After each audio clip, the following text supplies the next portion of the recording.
Olá pessoal, tudo bem com vocês? Minhas saudações e cumprimentos a todas e a todas aqui do canal.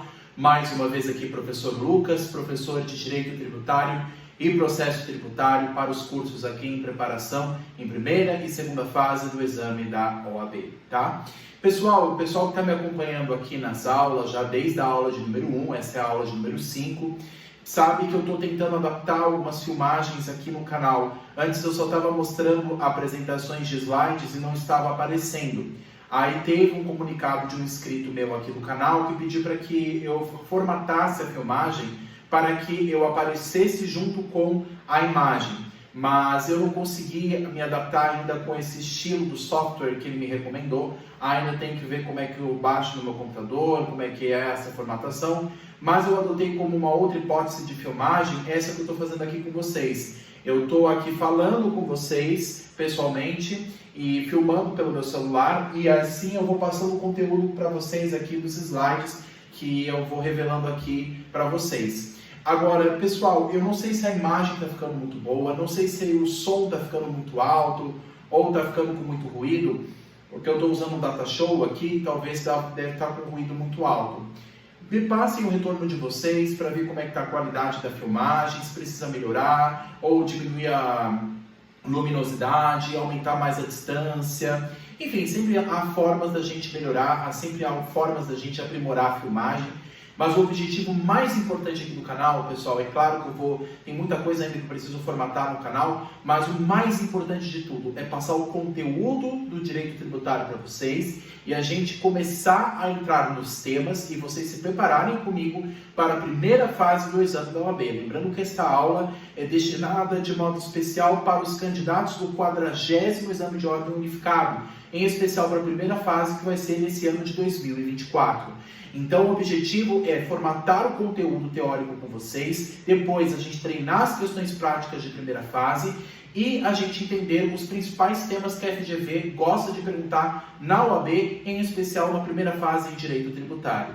Lembrando que o canal não é só para aqueles que vão prestar a segunda fase em Direito Tributário ou tributaristas como eu, que gostam da matéria desde o início da faculdade. Tem pessoas aqui no canal que são de outras áreas e são também muito bem-vindas. Tem o pessoal que vai prestar a segunda fase em Direito Civil, em Direito Trabalhista, em Direito Constitucional, Administrativo, Empresarial e assim por diante, nas outras áreas. Mas todos vão ter que encarar o Direito Tributário na primeira fase, não tem jeito. As 5 questões de Direito Tributário na primeira fase vão cair e o meu objetivo é ajudar vocês, todos, a conseguirem gabaritar as 5 questões de primeira fase de Direito Tributário. E essa aula também serve até para os alunos que estão ainda na graduação em Direito, tendo os primeiros contatos do Direito Tributário. Então é importante que esse conteúdo seja o mais didático possível, por isso que eu também estou me preocupando com a formatação das filmagens, para que a aula fique da melhor forma possível e assim vocês consigam ter o conteúdo da maneira mais completa e didática possível e consigam gabaritar as provas em Direito Tributário. Tudo bem? Hoje, o tema da aula 5, como vocês sabem, é sobre uma espécie tributária que nós já começamos a comentar sobre ela na aula de número 4, que são as taxas. A aula de número 4, eu tratei de maneira geral as espécies de tributos, mas cada uma das aulas agora eu vou tratar de maneira mais específica de cada um deles, a começar com as taxas. Eu não comecei ainda com os impostos, pessoal, porque são vários impostos que a gente precisa tratar um por um. Então, antes dos impostos, nós vamos tratar sobre as taxas. E elas caem em primeira fase. Sempre tem uma questão de primeira fase que pergunta sobre o tipo de taxa. Então é importante a gente começar com essa outra espécie tributária, que é mais simples que os impostos, mas que também cai tanto quanto em primeira fase e também em segunda fase. Então é um tema que é muito requisitado pela banca FGV. Tudo bem? Vamos começar então a nossa aula de hoje. Pessoal, quais são os conteúdos iniciais que eu gostaria de tratar com vocês aqui na matéria, tá? Se vocês não estão conseguindo visualizar, talvez deve estar a imagem um pouco turva, eu vou lendo aqui com vocês. O que é importante saber da taxa? A competência comum entre os entes políticos. Nós já vimos isso na aula de número 4, que lá nós estudamos que existem tributos que são de competência privativa dos entes federados, como os impostos, ou seja, cada ente político, cada ente federado, União, Estados, municípios e o Distrito Federal, têm competências específicas e privativas sobre impostos. cada um dos entes federados tem os seus impostos. Mas a taxa é um tributo que pode ser cobrado por esses 4 entes, tanto a União, Estados, municípios e o Distrito Federal. Então, os 4 entes políticos podem cobrar esse mesmo tipo de tributo. É claro que quem é que vai cobrar o tributo é quem começou a relação jurídica com o contribuinte. Como assim? Se nós estamos falando de um tributo de competência federal, de uma taxa de prestação de serviço público federal, como, por exemplo, a taxa de emissão de passaporte, que é emitido pela Polícia Federal, quem vai cobrar essa taxa é óbvio que vai ser a União. Agora, se nós estamos falando de uma taxa de concessão de alvará de construção civil, isso é uma matéria de competência dos municípios.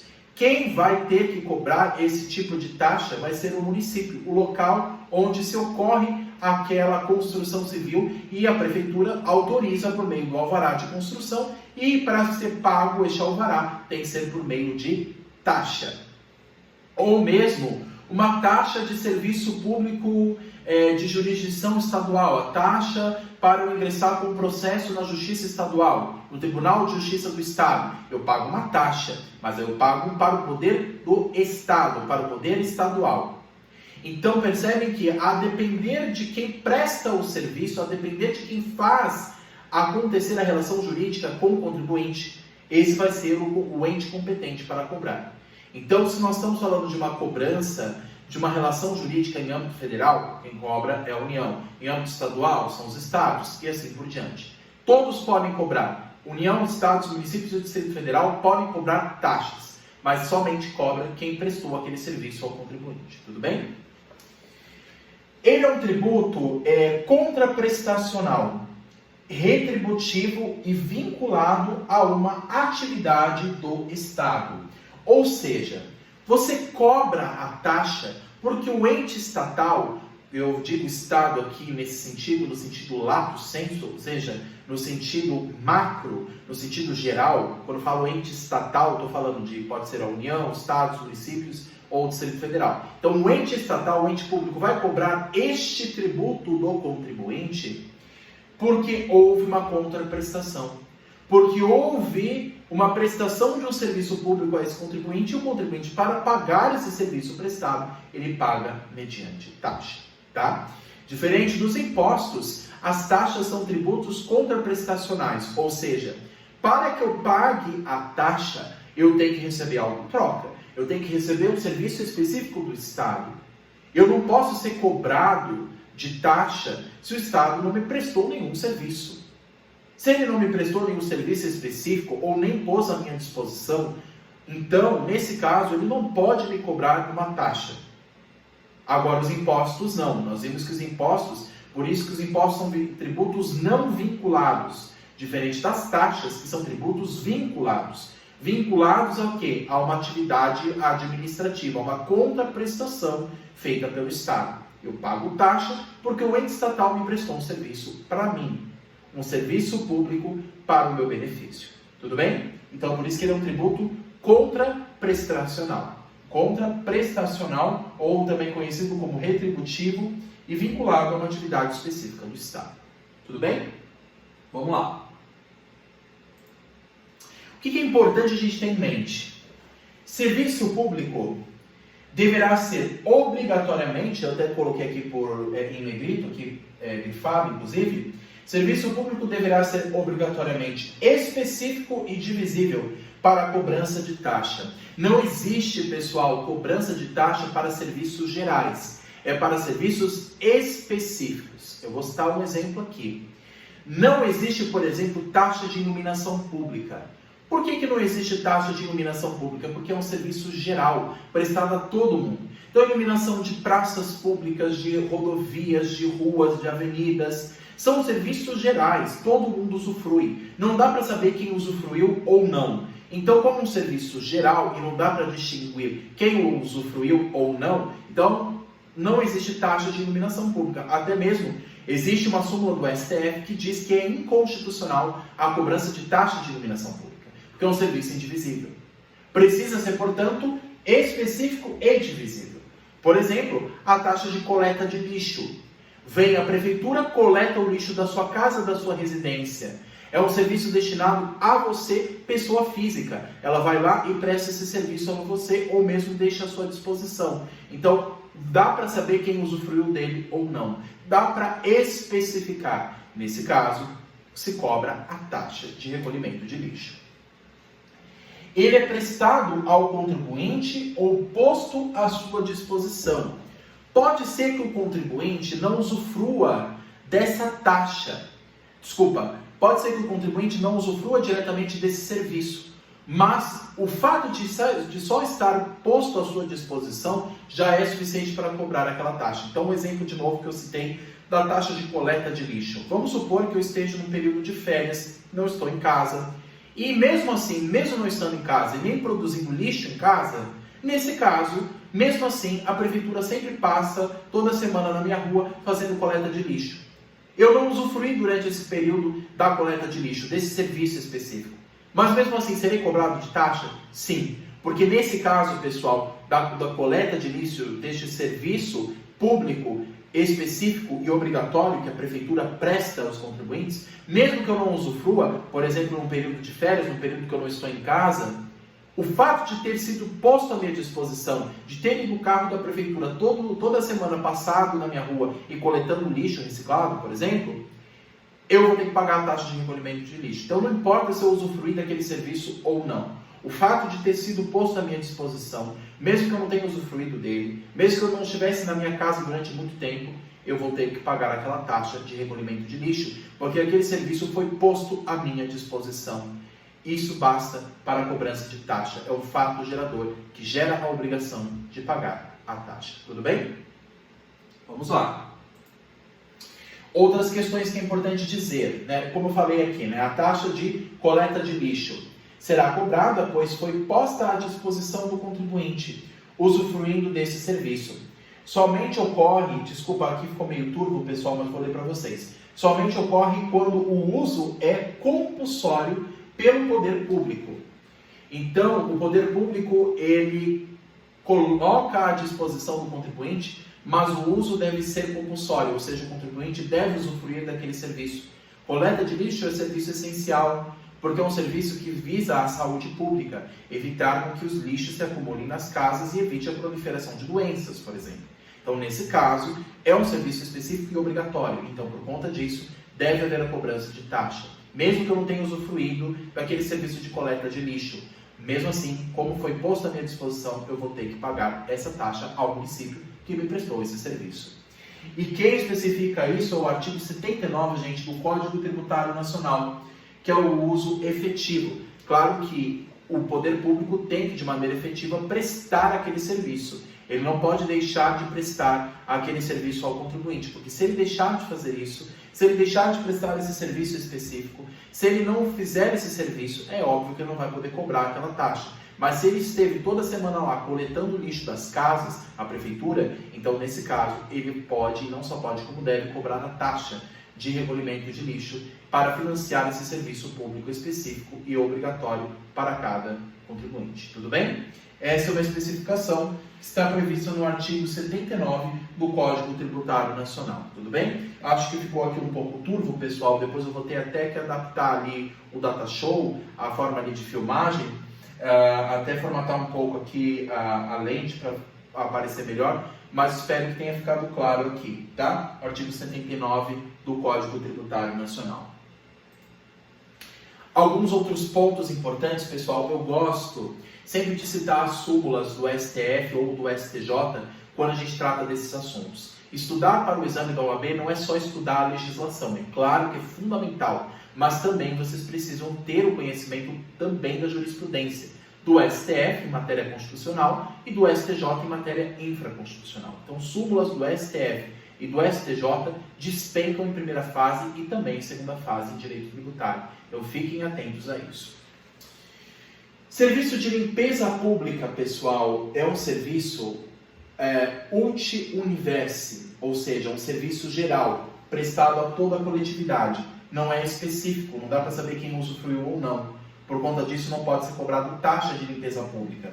Então, a limpeza pública feita em praças públicas de cidades grandes, não dá para saber quem usufruiu daquela praça ou não, daquela limpeza que foi feita ou não. Assim como a iluminação pública também não dá para saber. São serviços multi-universe prestado a todas as pessoas. Nesse caso, não é financiado por meio de taxa.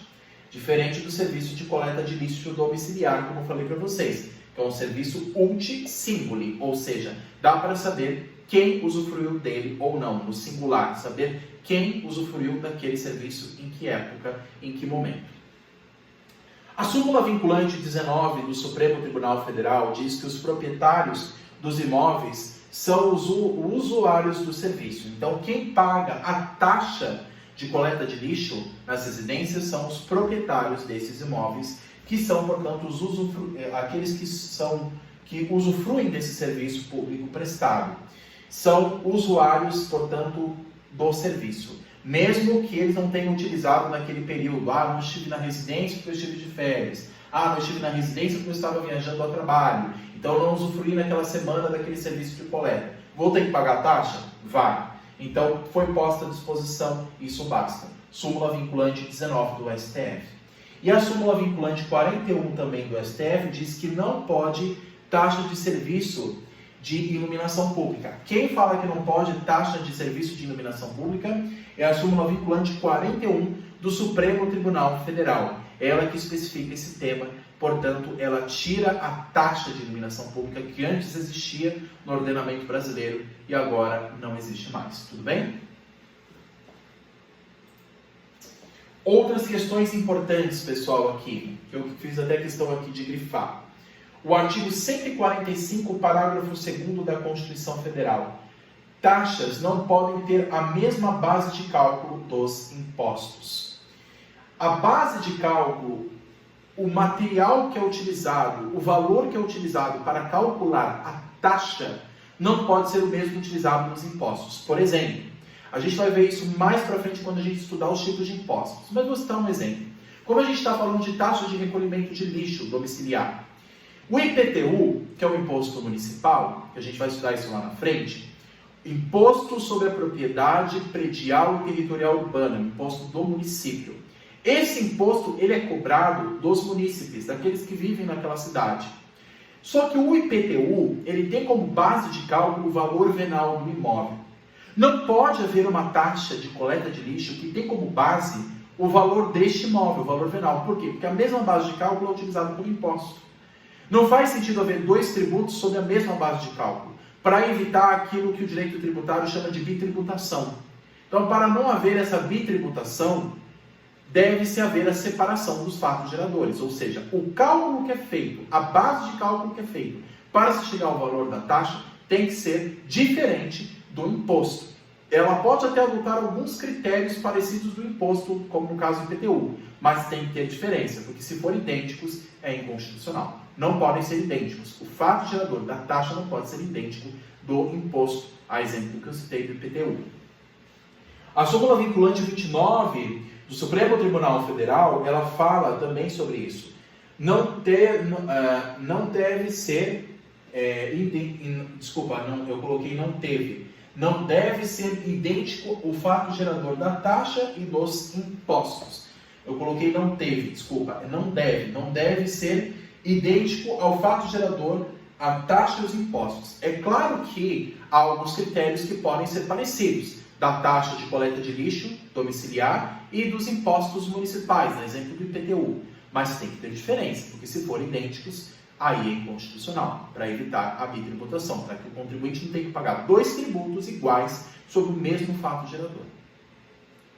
Um outro ponto importante também, que é importante dizer nesse tema, outras súmulas também a respeito do tema, é a súmula 667 do Supremo Tribunal Federal.